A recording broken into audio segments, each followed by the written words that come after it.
At this point, y'all probably know that I really like OpenAI's models, especially for coding. I use GPT 5.4 for pretty much everything I build. 90% of the time, I am using it. I've been using it for everything I've been building, from Shu to Lawn to T3 Code. Codex has powered the hardest problems I've been solving across all of these things, except for one. And I'll give you a hint what that is. You just saw it on all of these, because everything you're seeing right now was not made by Codex or GPT 5.4, because OpenAI models are really, really bad at front end. But that's not what the title of this video is. The title of this video is something along the lines of OpenAI is wrong or OpenAI is lying to you. We A/B test, I'm sorry about that in advance. So what am I talking about? Well, I'm talking about this, and this, and this. Please don't do this to me, guys. If you put in the thought and intentionality required for it, you actually get pretty great front ends from 5.4. Check out some best practices here. Oh boy. I'm gonna just say it outright here.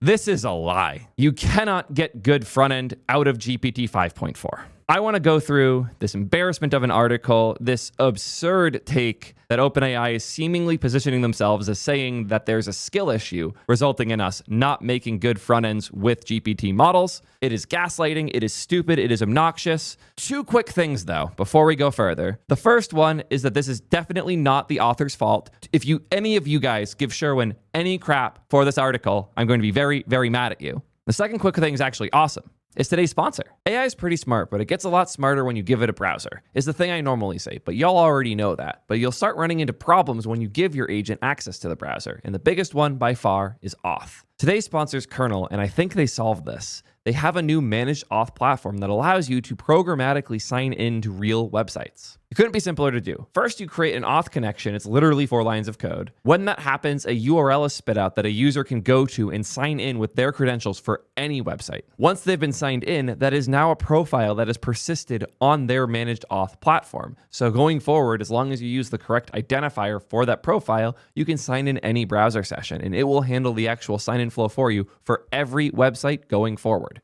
Yes, that's right. You sign in once and it just works forever. Well, that can't be. I use 2-factor authentication. So do I. I use it through 1Password. And guess who has a 1Password integration? Seriously though, this is so cool. I only discovered this just a few hours ago, and I am so excited to go play with it. Check it out yourself at soydev.link/kernel. Going to give y'all a rough order of events. We're going to go through their recommendations, then we're going to look at how much better other models are for this, and then at the end, I'm going to theorize and speculate with y'all for a bit as to why these models are so bad at front end. Designing delightful front ends with GPT 5.4. Practical techniques for steering 5.4 towards polished, production-ready front-end designs. Yeah, give me a sec, guys. Ugh, sorry, I felt sick. Whew. God, it's been a bit since I read cringe like this. I feel like we're back in the GraphQL era. I want you guys to get in your head. We're not going to scroll just yet. They open this with an example that they consider a great production-ready front end. If they wrote this article, what you're imagining, hopefully, is that you give them the benefit of the doubt. And this first example is going to look at least decent, right? Get some idea in your head of how you would expect this to look. And remember, I designed Lawn with a combination of Opus and Gemini 3.1. I designed Shu almost exclusively with Opus. And the T3 Code homepage was an Opus one-shot. So now that you have an idea in your head of what a good AI-powered design would look like, ready to see the first example? But wait for the second one. The utter slop. Are you joking? Everything is a card, and the text doesn't even fit in the card. It's being cropped out, and they're using this as an example. Are you kidding? Are you fucking kidding? Transparency, I've already had private conversations with people involved in this. They agree. This won't happen again, but I'm going to take the opportunity to call it out because this is fucking bullshit, and it's a big part of why people don't trust AI. When companies like OpenAI, Google, Anthropic, etc. make posts like this about cool things they did and recommend, and they're utter garbage that any dev can see through, it erodes trust so goddamn fast. I learned about this because I had people DMing me saying 5.4 isn't doing good front end. They don't think AI can do it. And I was like, yeah, 5.4 sucks at front end. Go use a different model. And they were like, no, it said it was really good. Look at this delightful front ends article. And that's how I learned about this. And I want to die. Anyways, let's actually read it instead of just roasting the screenshots. GPT 5.4 is a better web dev than its predecessors, generating more visually appealing and ambitious front ends. Notably, we trained 5.4 with a focus on improved UI capabilities and use of images. It does seem to be better at putting an image in the UI a bit, but the rest, it is not. And as our friend Family correctly pointed out here, Kimi K2.5 is way better at UIs than this. Good call from Michaela from Zed. I actually specifically check hover states on vibe-coded apps because the UIs often look like they should have them, but the models forget it and it reveals if the dev didn't check. That is a good call. I will start looking for the same. Back to the article. With the right guidance, the model can produce production-ready front ends, incorporating subtle touches, well-crafted interactions, and beautiful imagery. Subtle touches, well-crafted interactions, and beautiful imagery. All displayed here. So beautiful. Anyways. When prompts are underspecified, models often fall back to high-frequency patterns from the training data. Some of these are proven conventions, but many are simply overrepresented habits that we want to avoid. The result is usually plausible and functional, but it can drift towards generic structure, weak visual hierarchy, and design choices that fall short of what we visualize in our heads. First example they have is about images. Default to using uploaded and pre-generated images, otherwise use the image generation tool to create visually stunning image artifacts. Do not reference or link to web images unless the user explicitly asks for them. I feel like the use of images in a page is something that we really should be deciding on to an extent as we work on the page ourselves. I've never let the model just go make and put in the images itself. I did try once and it was really cringe. So I personally don't recommend that, but it is cool. It can use images.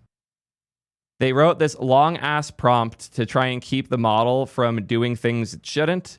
And this looks quite familiar. Use these hard rules. One composition. The first viewport must read as one composition, not a dashboard, unless it's a dashboard. Brand first. On branded pages, the brand or product name must be a hero level signal, not just nav text or an eyebrow. No headline should overpower the brand. Brand test. If the first viewport could belong to another brand after removing the nav, the branding is too weak. Typography. Use expressive, purposeful fonts and avoid default stacks like Inter, Roboto, Arial, and System. Good call from Fami here before I got to it. Store brand Claude frontend MD. Correct. If you're not familiar, there is a skill for Claude code and other things as well. I use this one heavily. Without this, Opus tends to not be great at design, but with this, it tends to be surprisingly good and coherent overall. This is literally just a markdown file that gets injected into your prompt when you trigger the skill. And you'll notice some common things in here.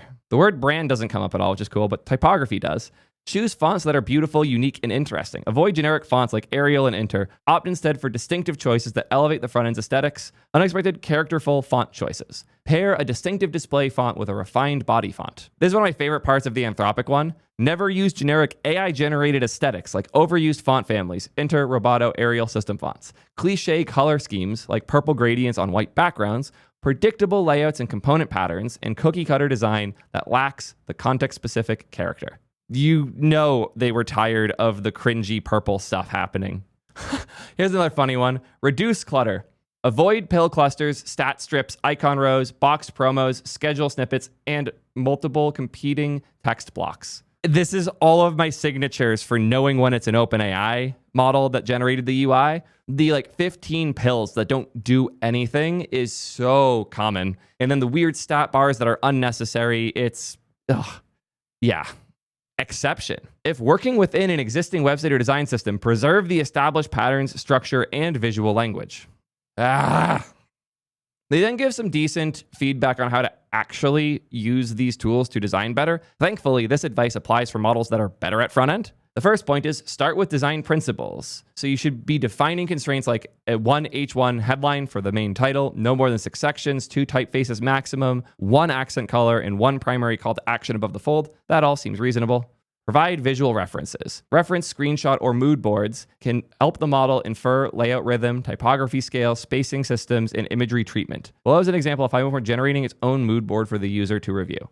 I don't see how any of this helps me with my front end, but sure. Inspired by NYC coffee culture and Y2K aesthetics. I am dying, guys. I know I'm compensated well for the work I do, but I don't feel like I'm paid enough for this one. Structure the page as a narrative. The density of M dashes. This is like they imported a hipster from 2010 and asked him to make the model design good. This hurts me. Oh boy, here's a funny thing I didn't know. In practice, low and medium reasoning levels often lead to stronger front-end results. Oh my God. I can't do this anymore. The amount of random esoteric bullshit you need to know to make this useful is absurd. So here are your options. You can learn all of this. You can memorize all these details. You can work really hard to get this model to spit out an almost usable front end. Or you can use their front end skill that gets probably like half or so of the things they're talking about here. That's cool. You can use the skill installer to install the front end skill through the Codex app. Don't do that though. If you do want to install this, please just use skills.sh because then it will work across different tools. Skills.sh is great. I use it a ton. And you'll notice that one of the top skills here is one that we mentioned earlier. This is a very good skill. I want to now take the time to show you guys some of the other models and their front-end capabilities so we can compare and come to an honest conclusion. And then after that, the most important part, where I speculate how the fuck we got here in the first place. Quick shout out to Dara for making this. He's a really cool community member. He's about to start his internship at Amazon, and he also has a YouTube channel that'll be linked in the description if you're curious. He made this benchmark after being inspired by my video about different models and how good and bad they were at front-end stuff. And it's a really cool application of what I was trying to do, but cemented into a thing we can go look at, which is really useful. He did 2 runs for each model with 5 generations each. One set is with the design skill from Anthropic specifically, and one is without it. So we'll start with 5.4 without the front-end design skill. Why do they have cards on a homepage? This is one of the worst landing pages I've ever seen in my life. So here is the second design. Oh, it looks a lot like the first design, but darker and honestly somewhat worse. Cards in the landing section of the homepage. This looks like a bad medical product or like a fucking pyramid scheme UI. Oh, look, more cards. Do any of these not have... Oh my God, this is even worse. Oh. OpenAI, what are you doing? Guys, let's see if we're 5 for 5 now. They're square cards, but they're cards. Let's check out Kimi K2.5 next. And remember, this is an open weight model that is almost 1/10 the price. First one. This is cool. It's very minimal. I don't love this bottom bar they did here, but it's not bad. This is a usable starting point with a little bit of touch up and maybe 1 or 2 things added, maybe an accent color. This could be really good. It's a nice minimal start. Here's design 2, all fits on one page. Still does the status bar thing at the bottom here, but like decent. This feels like a Tailwind template. It's fine. I like the glow here. The glow is actually somewhat tastefully done, which a lot of the models don't do tastefully. It does have the cringe pill thing here on the top left, now with AI-powered insights. That gives you nothing. Just delete those things. I find that I just trim all the pills out whenever I make any new UI, and if any layout gets shifted as a result, I just tell it to fix that. Ooh, next. This one's kind of cool. Still has these like cringy cards in here. Oh, I like the animation when you hover them though. The little dot here, that's a call to action bringing you attention to the start creating free. That's a nice touch. Put a little quote at the bottom. The little like faded dots in the back, giving it a little bit of like oomph and presence. This is good. Remember, this is an open weight model. How is an open weight model absolutely cooking OpenAI? Okay, this one's pretty. It does use cards, but I really like the gradients. Normally, I hate the purple gradients. This one's not bad. Okay, everybody else hates it. Okay, fine. Everyone else hates it. I'm a sucker for the glassy layouts with tasteful gradients. This one's okay. It's also leaning into the purple-blue gradients that half the models do without being steered. It has a couple bugs when you scroll, like this bar should have a backdrop appear as you scroll so that it doesn't like contrast so badly there, but it's good. This is really solid. Again, remembering that this is an open weight model without a design skill helping it do something better. And we can take a quick look at Opus and Gemini as well. I want to breeze through Composer too, though, because I actually think Composer is an interesting one because Composer is, you guys know what it's based on, but at this point, I'm not positive. It's Kimi if you didn't know. This one looks nearly identical to one of the Kimi ones. This one looks like it has something missing at the top. Your mind on paper that never fills up. Actually kind of decent copy. Kimi's good at copy, so these parts are going to be better than a lot of the other models. I like the page as like the light. This is actually a cool idea for the page. I like it. The yellow brutalist layout. A lot of models default to this now. I mean, Shu got hit with this pretty hard. And another gradienty faded one with a pile of bullet points on the side. This is fine. Not bad. And now let's hop to Opus. We're still without the design skill, remember. Your thoughts, beautifully connected. This is such a Tailwind template UI. I do like that it didn't overdo colors, and this is without the design skill, so they didn't have to tell it, hey, don't spam with shitty colors. It just came out like this and is fine. Design 2, same deal. This just looks like a Tailwind template. Way too much purple and blue. Almost makes sense that they hinted about that in the design skill. This one I like. This one's deep in Opus's like templates that it reaches for. This particular pastel-y look with like italic text, rounded corner buttons. in these particular cards. No animation on them, though, which makes them really, really lame. Also, there's no need for this to be here. Ooh, I actually really like this, especially if it made this, which I think it did. That's like a cool little like HTML-based icon that they made there. Cards that are unnecessary that basically form a status bar. Why do these have a hover treatment and the last ones didn't? What the fuck?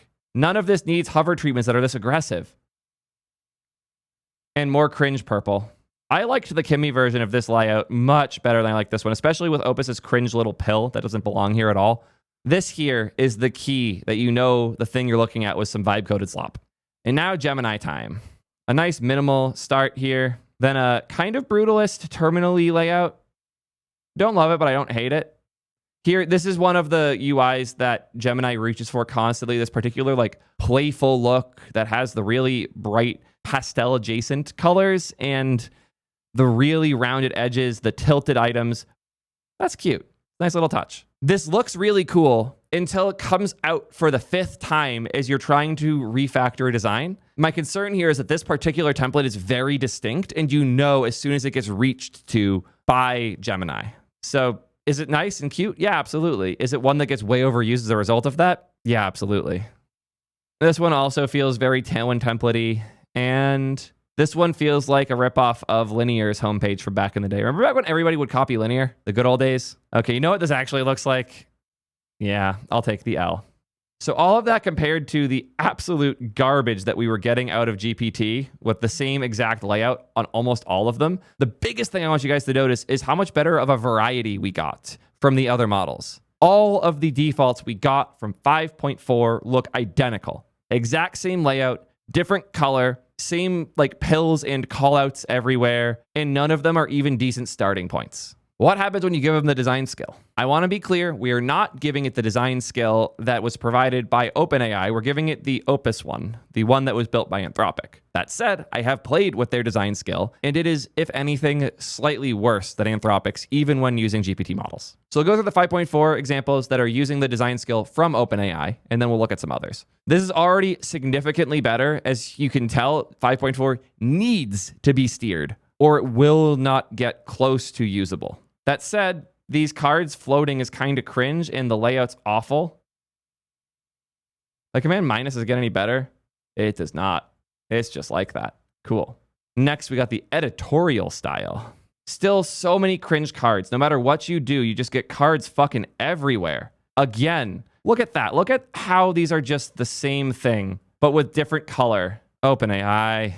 Then we have 4, the Quiet Garden version. Still more fucking cards. And here, still more fucking cards. At least the template here is cool, and the font is actually really cool, and it fits this layout well. This is a promising start. God fucking damn. Quick feature from Dara, because we need more YouTubers who are doing stuff like this. I'm tired of it being just me, and I'm really hyped to have somebody else showing up and taking part in this. Here are his thoughts on the designs we just looked at. 3rd iteration. Now this is classic GPT 5.4 sickness. Look at this. Look at this. There's one card, another card, another card, and a card within a card. The entire page is a card. Why are they so many cards? Right? OpenAI, please. The next model you're dropping, GPT 5.5, must escape the card syndrome. I'm tired. I'm tired of everything being in cards. Okay? I think I have a new favorite dev YouTuber.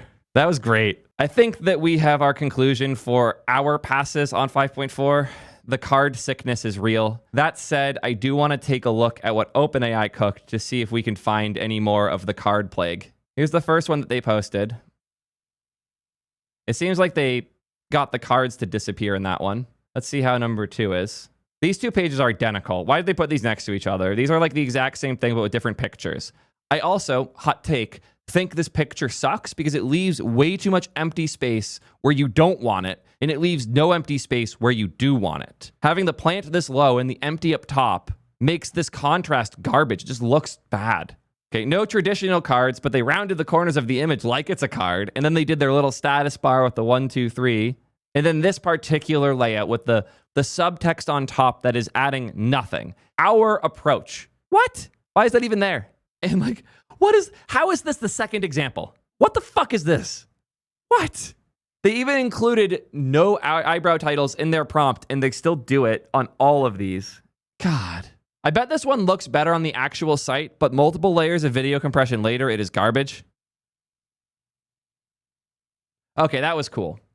Talking about this right here. That's tasteful. That's nice. I like that. I hate the rest, but I like that. You know that they did like 15 plus generations for each of these concepts and we're just seeing the best ones? Oh, maybe we're not just seeing the best ones. What the fuck is this shit? Are you kidding? And they couldn't even afford to encode and upload a decent quality file for it? That's not just my video. All of the flickering as it scrolled is in their demo video, not mine. I encode my videos properly. This, vibe, premium, playful, never precious. In the games you guys have already seen, all of them, 100% of them are full of cards though. Every single game example, cards all over the sides in the top nav, cards in the top, like, look at all, how did they put this in as a good example? Are you joking? What the fuck? Like, that corner. Did you see the layout shift at the end? They hit it. They hit it. They tried clipping it out. No, it's at the start actually. Because the penalty is omens 1, and then this little box here stretches out the UI when it has bigger things in it. And it makes it taller too. The game moves in the middle. How is that your first fucking example, OpenAI? What are you saying? Not my words, their words. Production ready front ends. I would say you guys need to take this article down, but then nobody's going to believe me that it was this bad. I am so thankful I have this on video because what the fuck? Oh, and the dashboards section. Oh boy. Let's see how many cards they can stuff into this bad boy. Pretty sure making memes is within the like stages of grief. I don't know where in the chart it is, but I'm definitely at that point right now. So many cards. So many cards. Default to cardless layouts. They even specify it in the skill and it doesn't listen. What the slop is going on?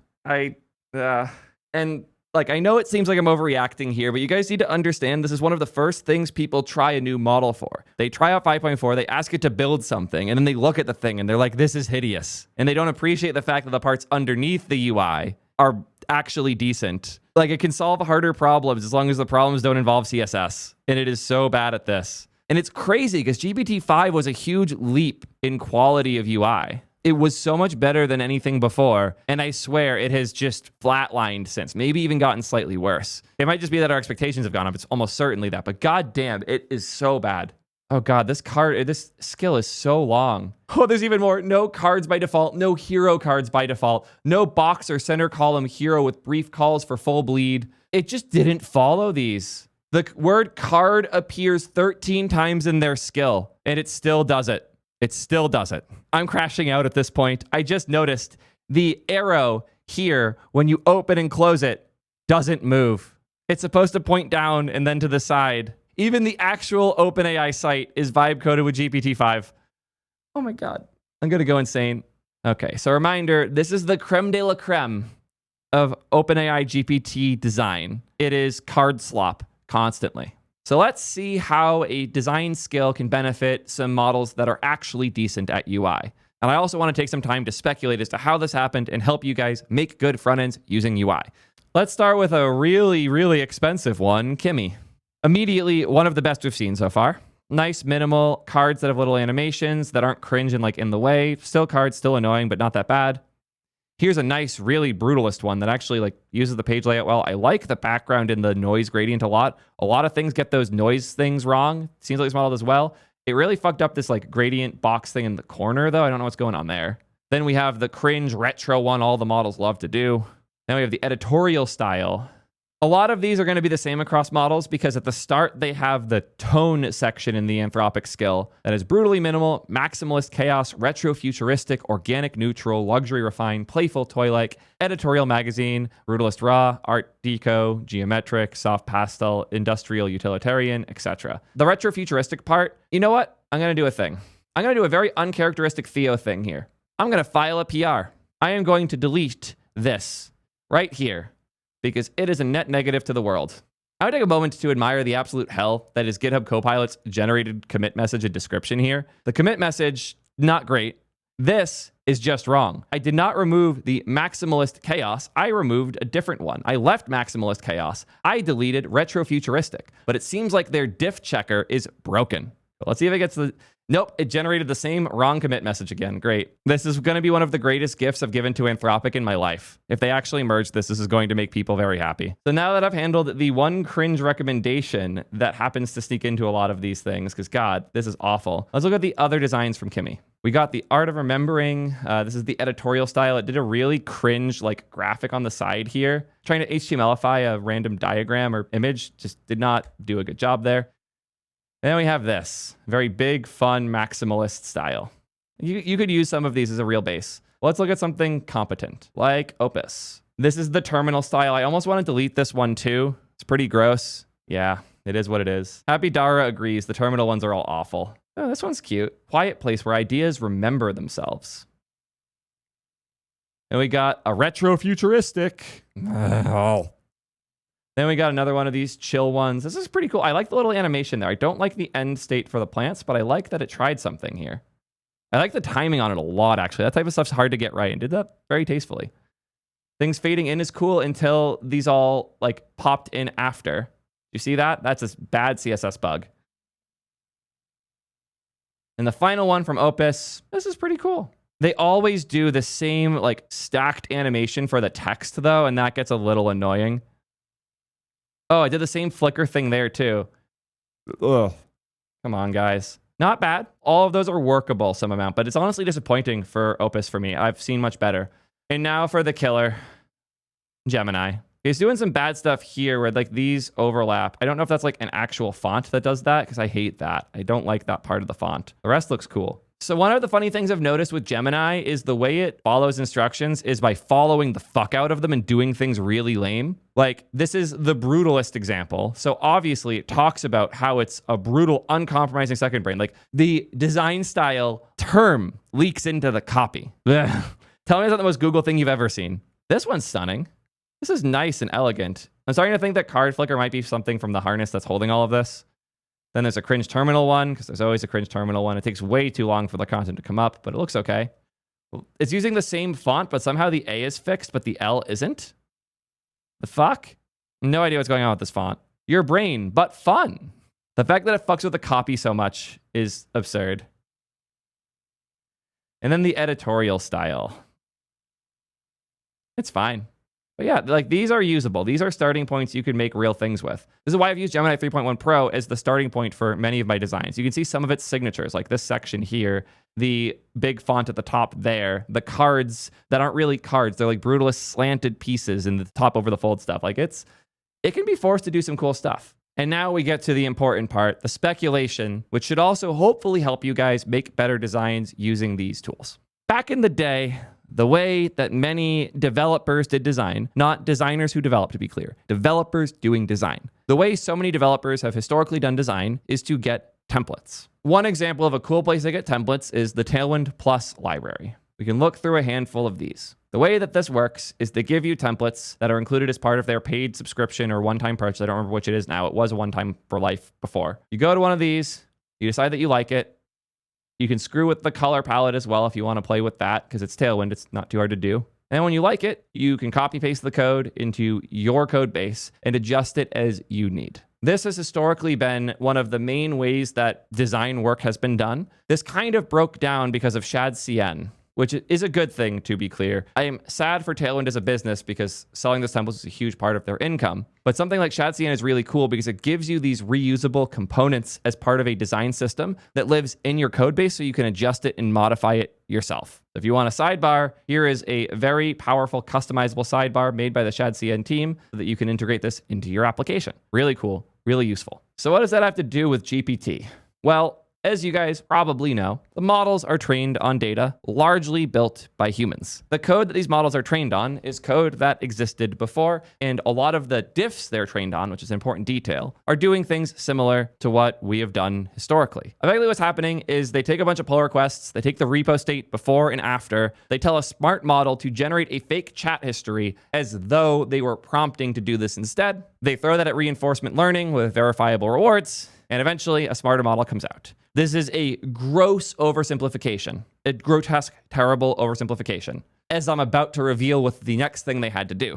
Because one of the problems with this strategy is that it requires that you have a starting point for the repo that the PR is filed on. And if that's different from the repo you're using it on, things can break down. So they've had to create all sorts of fake scenarios to do this with. And it is my guess that those fake scenarios, especially for UI stuff, are using a set of what are effectively templates in the training data that are being fine-tuned against. And I can tell because I could see them in the generations.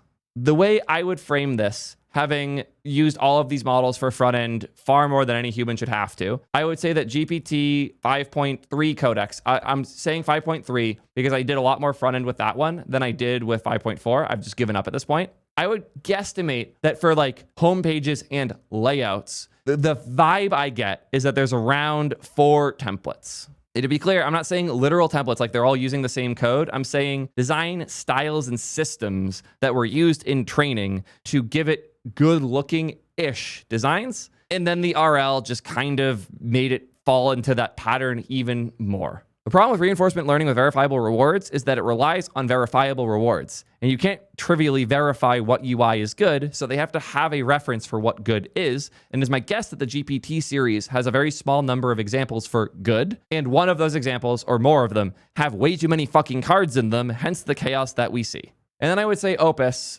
specifically 4.5, but honestly 4.6 feels nearly identical here. I'd say it has like 10 of these templates, but they're a lot better overall. All 10 of the ones Opus reaches for feel meaningfully better than the 4 that GPT 5.3 and now 5.4 as well have in it. And it's also better at being pointed at a specific thing or in a specific direction. And now we have Gemini 3.1. I would say this has a lot more. It has like 15 templates. The problem with them is that a handful of them are way worse, a couple of them are meaningfully better, and it sucks at being steered. And that's the biggest thing. When you're doing like a mock front end or you're making a landing page and you say, go make this look good. Gemini has more variety, but some of the variety is garbage. Opus has less variety, but most of the examples are really good. And GPT models have way fewer examples and all of them are trash. You can even see this in their own article. Text on the left with a title, an image behind it, and not too much information. Text on the left with an image behind it and not too much information. Text on the left with an image behind it. You get the idea. All of the examples in their homepage are the exact same structure. Yeah. Oh, and 3 nav items on all of them too.